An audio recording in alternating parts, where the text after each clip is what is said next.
Hi, we're glad to have you join us again on Power Wheel, TCN's weekly public enlightenment program on Nigeria's electricity supply sector. I am Sheung Olagunju. You're welcome.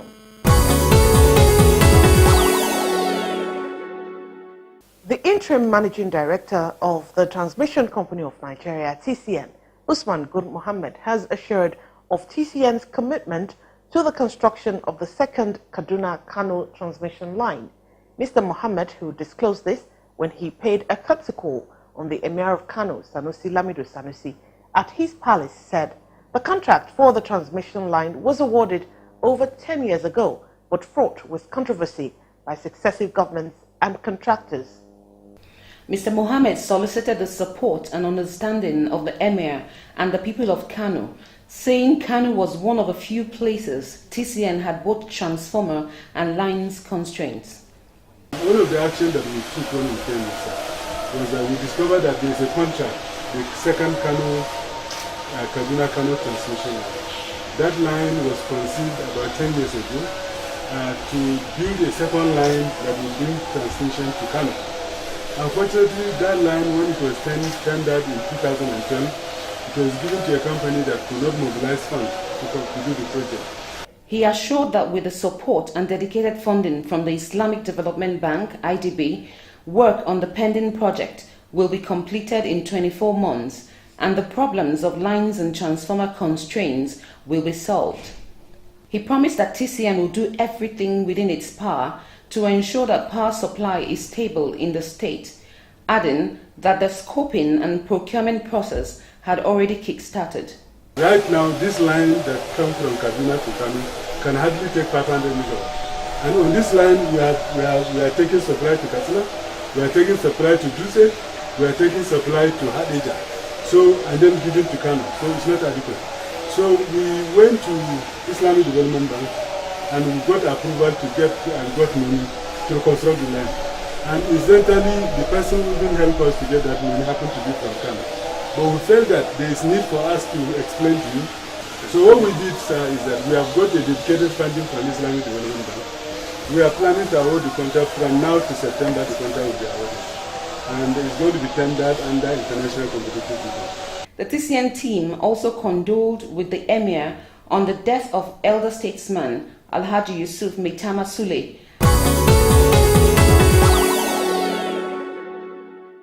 TCN's Human Resources and Corporate Services sector is in charge of personnel management and the provision of support services to enable TCN achieve her corporate objectives of wheeling all electricity generated to the distribution companies. Power Wheel's Clement Ezeolisa spoke to the executive director in charge of the sector, Mrs. Halima Aliu, on how she coordinates the activities at the corporate headquarters as well as the 10 regional offices.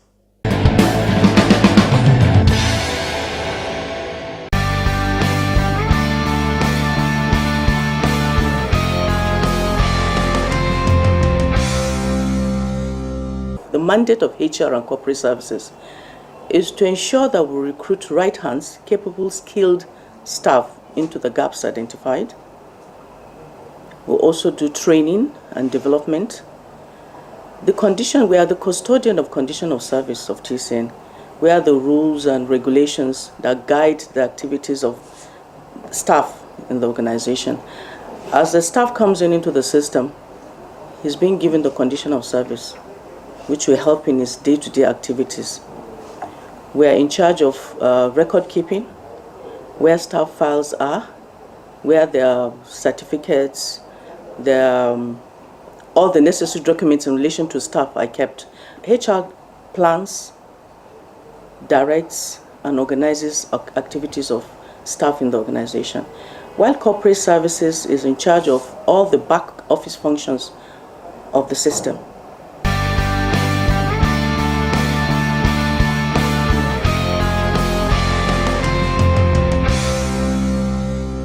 We have in place policies, processes, and procedures, which is world best practice.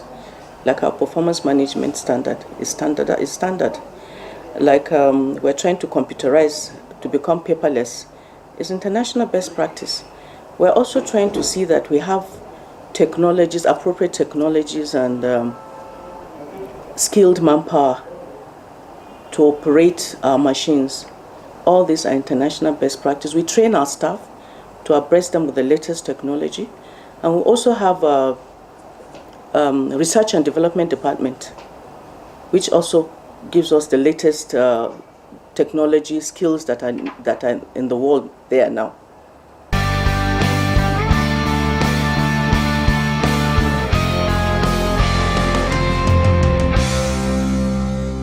Motivation, you must agree with me that motivation is one of the best things that can enhance productivity in any organization. I can assure you that one of the things that motivates staff in this organization is that we pay salary when due. We don't owe anybody, we don't owe any staff. That is one of the key motivators of, you know that at the end of the month, you are going to be paid for your work done. We motivate staff that have put in that have performed exceptionally. We can give them 2 steps increment. We write letter of commendation to them. We have staff canteen where staff can eat here. And the staff clinic is not just for staff, it's also for staff and family. So we put in a lot of things to motivate staff.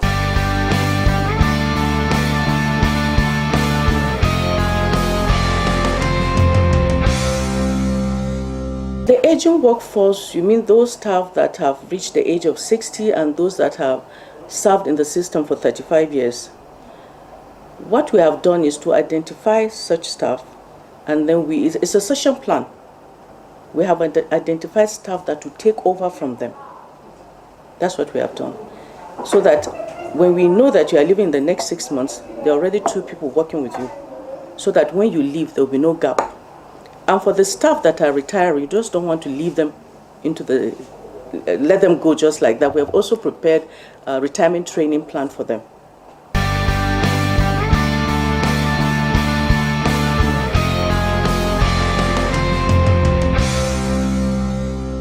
Yes, we do. You know, training is to bridge the gap. And we just don't do training just for the sake of training. We identify the needs of staff. Our training is based on needs. And what we do every year is we send out forms, training needs assessment forms to all staff. And this is done with their supervisor to identify what are the weaknesses which we can train them on. We have a training policy which tells us how to go about the training, who to train, and how to train and when. And then we have a training budget. We recently developed a training model for the engineers, which was done by our own staff here. We also collaborate with international institutions. They come down here to train our staff. By doing that, instead of sending them abroad, we can train more staff at a less cost. And you know, training for engineers is hands-on training. We don't really want to do training, lecture hall training. So we have NAPTIN, which is to train staff on in the power sector. And we've done a lot of training with them.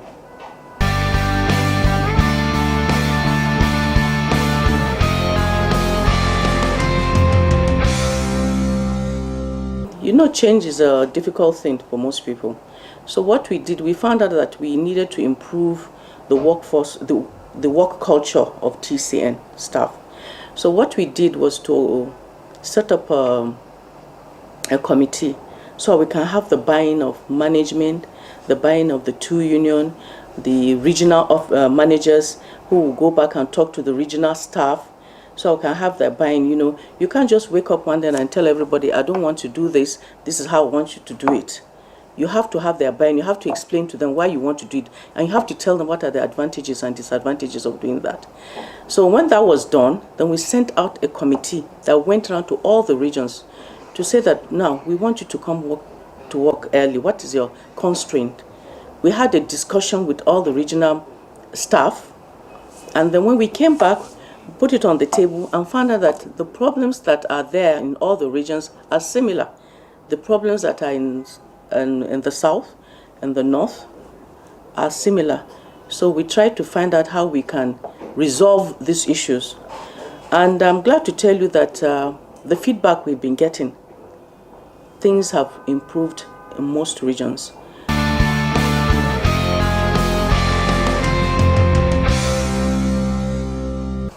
Yes, like I was saying that when we started the change management, we had some resistance because some people have been here for 30 years. You just don't wake up one morning and tell them that you don't want them to do this. You have to have their buy-in. You have to make them to understand. But also we have a paucity of funds because we could have done more training than we have done now if we have more money. This is Power Wheel, the weekly public enlightenment program on efforts by government and other stakeholders to solve the problem of perennial electricity shortage in Nigeria. Good to know you're staying with us.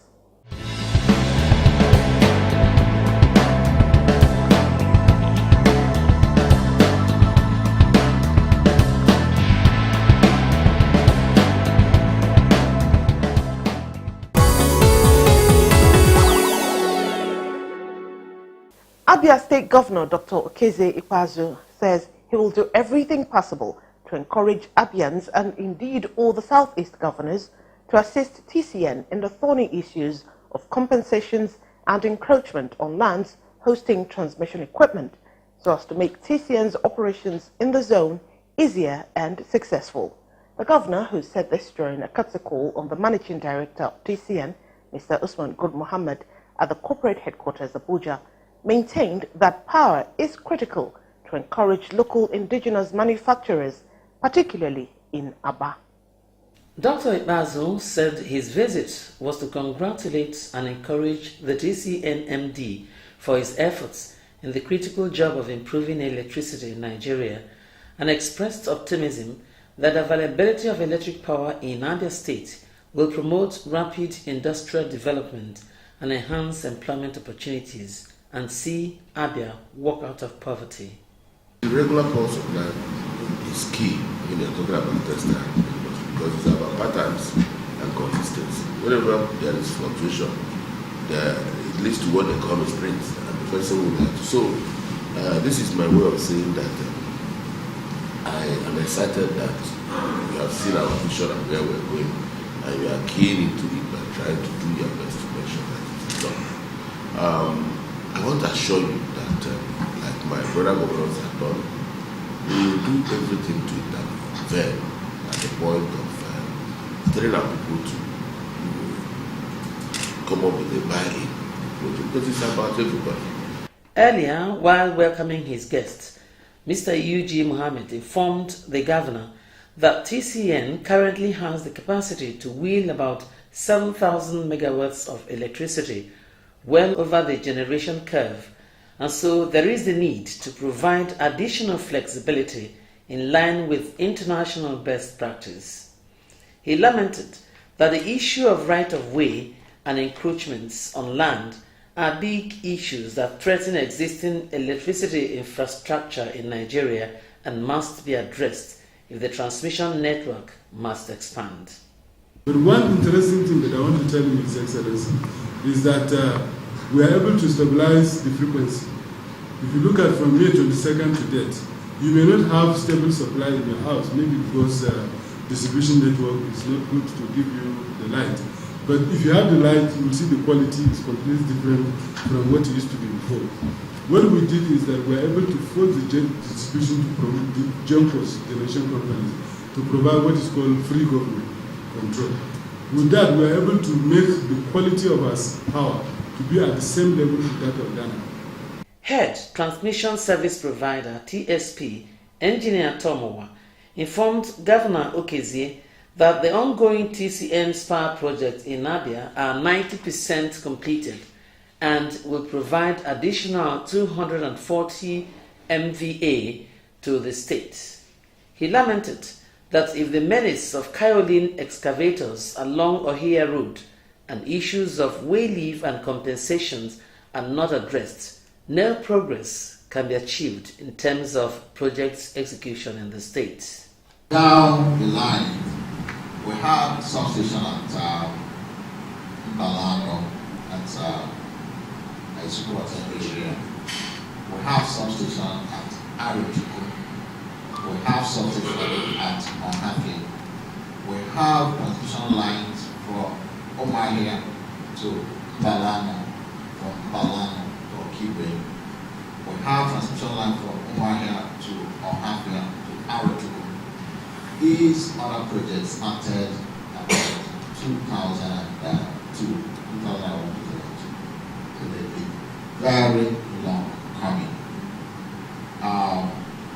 The substations at Arotuku, Ohafia, and Balano are almost come. They've gone beyond 90%.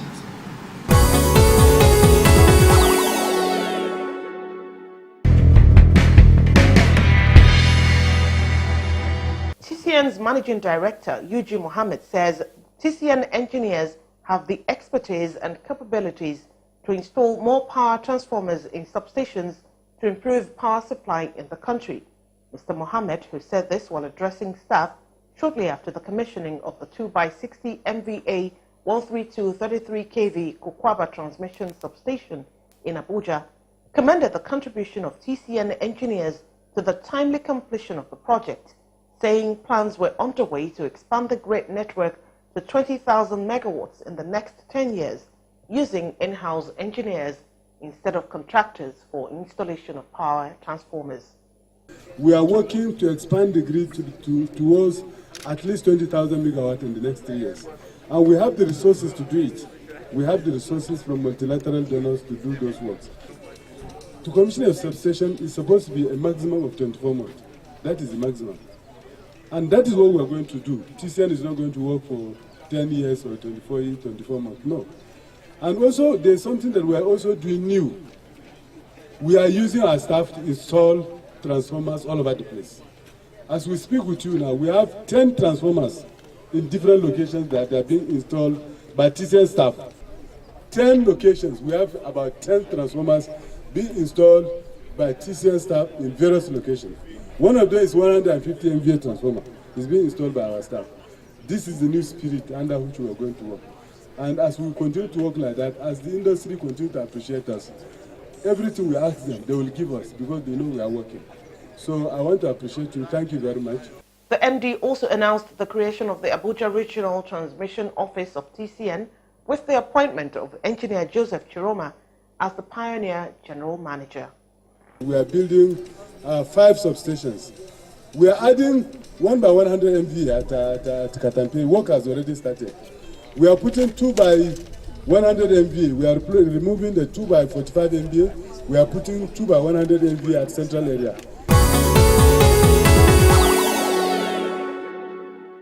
The TCN management has assured the European Union, EU and other multinational donor agencies of transparency and optimum utilization of funds granted the company for the execution of transmission projects across the country. The Managing Director of TCN, Mr. Usman Good Mohammed, gave this indication while addressing the EU delegates who paid him a courtesy visit at the TCN corporate headquarters, Abuja. Mr. Mohammed, who lauded the EU for funding the 330 kV transmission substation in Bauchi State, also informed his guests that even though TCN has the capacity to wheel about 7,000 megawatt of power, there is still the need for capacity expansion and flexibility. One of the key problems that TCN is not expanding capacity is that TCN management don't have good oversight over donor-funded projects. So they have, say, AFG project, and this AFG project, which is funded by AFG, management see it as AFG. So every problem should be solved by AFG. It's not part of their project, which is contrary to the Paris Declaration and Accra Plan. So we have to work to see that we change that, to ensure that TCN management have oversight over all donor-funded projects. Because donor-funded project is the easiest way we can expand our capacity. Because of the liquidity nature of the power sector. Mr. Mohammed added that when he assumed office as the MD of TCN, the grid was very unstable, with constant system collapses, but he has been able to meet with the generation companies to implement the free governor control that has since stabilized the frequency. The next thing we need to do for us to manage the grid properly is for us to have SCADA. The current SCADA can only see about 40% of the network. So Even the 40% that you can see, there are a lot of deficiencies. There are certain things that you cannot perform. So what we did again was to form a committee headed by the GM system operation to find out. There are 2 attempts by TCN to establish SCADA which did not work. So we set up a committee to find out, find out why all these 2 attempts that we tried to establish SCADA did not work. And they came with various reasons that shows why we did not succeed at that 2 attempts. In her remarks, the head of Sector for Economic Cooperation and Energy of the European Union, Nigeria, Ms. Nadia Kanata, disclosed that the EU has made available the sum of $150 million to be invested in power projects in Nigeria, which are presently at the implementation stage. Because our program was 2014-2020. So in reality, we are moving towards the end of the programming phase. This said, I think it's important that I tell you a little bit how we function. Because it's true we work through grants, but we have 2 types of programs that we implement in Nigeria. One program, which I would say it's more the traditional way of doing projects, which is we give grants to an implementing partner to do a project in the country. And one of these projects, for example, which for us is quite important because it brings me back to some of the issues that you have mentioned, is implemented by GIZ, by the German Cooperation. We have been working through them for the past 4 years, and we will continue to work with them for the past 4. And part of what they do, and they have been doing, was also to support TCN. The meeting was attended by some TCN top management staff with delegates from EU and French Development Agency, AFD.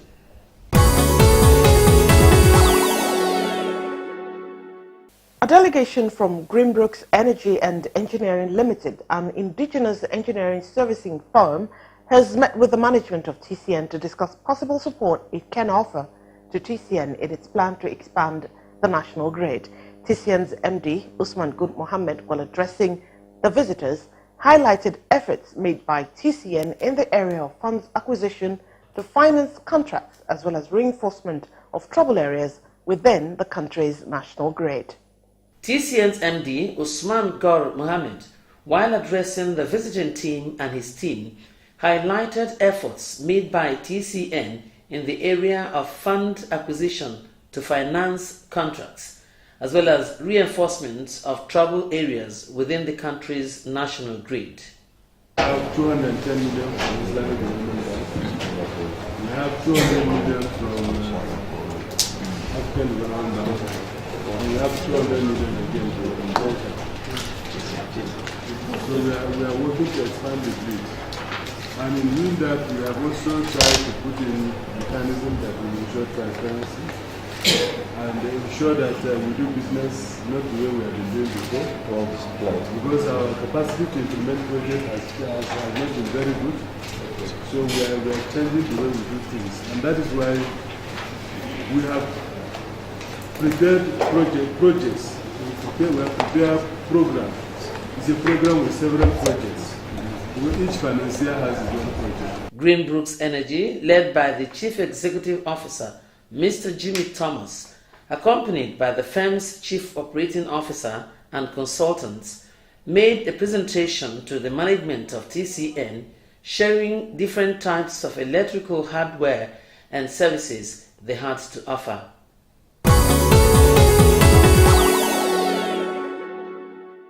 That report marks the end of Power Wheel for today. We thank you for sparing your time to be with us.